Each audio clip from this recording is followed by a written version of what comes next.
Olá pessoal, bem-vindos a mais uma das nossas análises. Hoje a gente tem em mãos um texto simplesmente fascinante, cheio de reviravoltas.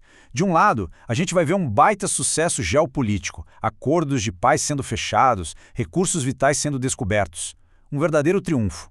Mas, logo na sequência, somos atropelados por uma crise doméstica daquelas, super profunda e repentina. A ideia aqui é entender como o texto original constrói essa transição tão drástica, saindo da glória pública direto para a turbulência familiar. Beleza, vamos mergulhar nisso. É super raro a gente encontrar um relato histórico que coloque vitórias gigantescas e decepções tão amargas assim, literalmente lado a lado. É um bloco único de eventos que parece uma montanha-russa, sabe? Uma sequência incrível de fatos positivos, com grandes líderes resolvendo tudo na paz, que de repente deságua num final super amargo para esses mesmíssimos personagens. É uma loucura diplomática e emocional que acontece em questão de poucos versículos. E a nossa primeira parte foca exatamente nisso, a visita inesperada de Abimeleque. Olhando para a composição desse grupo que chega de surpresa no acampamento de Isaac, fica claro que não é só uma visitinha de cortesia. O texto é cirúrgico ao dar os nomes. A gente tem Abimeleque, que é a figura central, o líder de Gerar. Ele traz o Alçate, o amigo e conselheiro mais próximo dele, e, olha só o detalhe, ficou o príncipe do exército. Juntando o líder político, o braço direito e o comandante militar, a mensagem é muito clara. Essa comitiva carrega um peso tremendo. Eles vieram prontos para tudo, seja para a guerra ou para a paz. E o clima já começa tenso. A recepção que eles têm passa longe de ser amigável. Isaac já manda uma pergunta super direta e cortante. Por que viestes a mim, pois que vós me aborreceis e me enviastes de vós? Bam! O texto já joga na nossa cara o pano de fundo de todo o conflito. Nas próprias palavras do Isaac, a hostilidade do passado está documentada ali. Ele sabe muito bem que esses caras o rejeitaram e os expulsaram dali tempos atrás. A atenção dá até para cortar com uma faca. E essa pergunta basicamente exige uma justificativa excelente para eles estarem ali batendo na porta dele. E aí vem a justificativa. O pessoal de Gerar responde: havemos visto, na verdade, que o Senhor é contigo. Gente, essa é uma baita de uma admissão. Eles não apareceram porque de repente viraram os melhores amigos do Isaac. Eles vieram, confissão deles mesmos, porque o sucesso do Isaac ficou inegável. Era visível que ele tinha uma proteção divina. E é exatamente esse reconhecimento que força essa galera a buscar um tratado de paz. Pensa bem, eles têm o exército, têm a política, mas percebem que Isaac tem algo muito superior, e isso muda todo o jogo. Eles querem um acordo de não agressão porque no fundo estão morrendo de medo desse favor divino que ele tem. O que nos leva à nossa parte 2, o banquete e o juramento. Isso ilustra de forma brilhante a mecânica por trás de um acordo de paz lá na antiguidade. De um lado, a gente tem o Abimeleque na defensiva, tentando passar um pano no passado, dizendo que não fizeram mal nenhum ao Isaac, que fizeram somente o bem e que ele partiu em paz.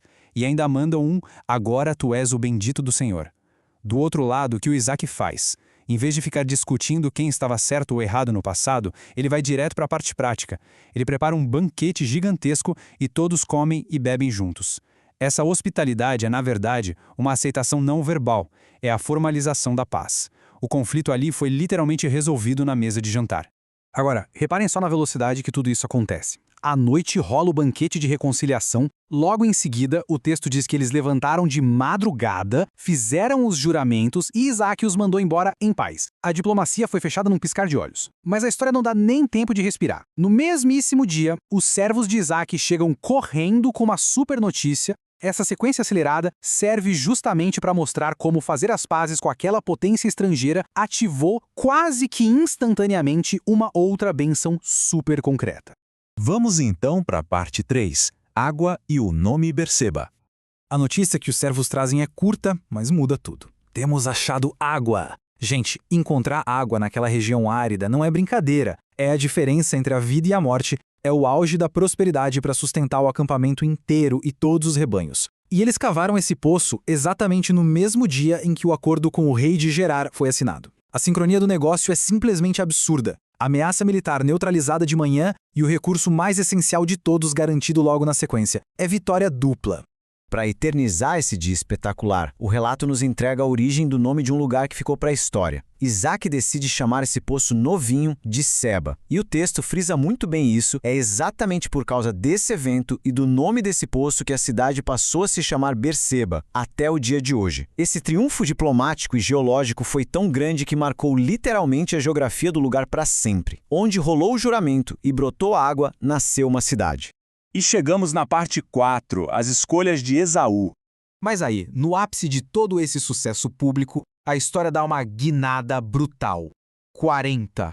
O texto faz uma pausa dramática para jogar essa idade na nossa frente. 40 anos. É a idade do Esaú.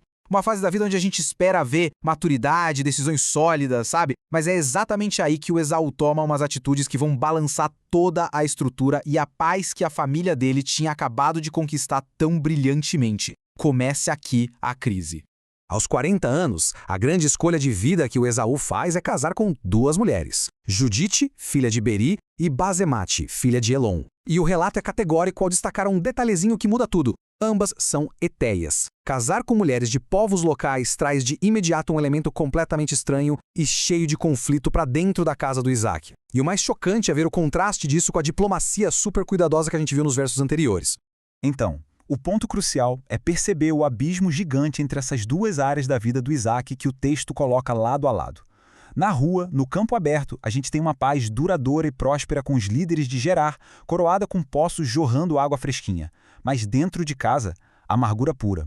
A fonte diz claramente que essas esposas eteias do Esaú foram, e eu cito, uma amargura de espírito para o Isaac e para Rebeca. Aquele líder que tinha acabado de botar o rei estrangeiro no bolso, agora tem que lidar com uma dor de cabeça emocional enorme debaixo do próprio teto, trazida pelo próprio filho. É a glória externa sendo totalmente ofuscada pelo caos interno. Para fechar a nossa análise de hoje, a gente deixa no ar essa pergunta super provocativa que salta do texto. Será que o maior sucesso diplomático e toda a prosperidade do mundo conseguem compensar a amargura e os conflitos da nossa própria família? A forma como a fonte original amarra a glória do Tratado de Berseba com o desgosto dos casamentos do Esaú é de cair o queixo. É um lembrete forte de que a vida é cheia de camadas e que ter paz lá fora nem sempre garante a paz em casa. É uma lição fantástica de como ler e entender os contrastes nessas narrativas mais antigas. A gente espera que essa nossa exploração tenha clareado as ideias e deixado todo mundo com vontade de cavar ainda mais fundo nesses textos. Um abraço e até a próxima.